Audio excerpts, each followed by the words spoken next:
Hi అండి. ఎప్పుడైనా కానీ మీరు ఇలా ట్రై చేశారా?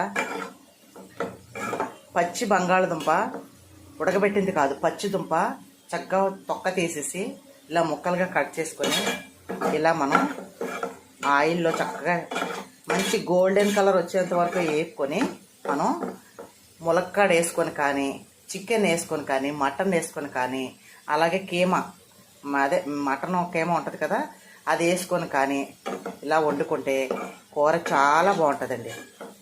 ట్రై చేయండి మీరు. లేదా కోడిగుడ్లు ఎండ్రైలు వేసుకొని కూడా వండుకుంటే చాలా బాగుంటుంది. కానీ బంగాళదుంప ఎప్పుడు కూడా ఇలా వేపాలి. పచ్చిదుంప వేసేస్తారు, అలా కాదు. చక్కగా ఇలా వేపుకొని గోల్డెన్ కలర్ వచ్చేంత వరకు, అంటే ఆల్రెడీ ఉడికిపోతుంది. అప్పుడు గోల్డెన్ కలర్ వచ్చేటప్పటికి దుంప ఇందులో ఉడికిపోతుంది.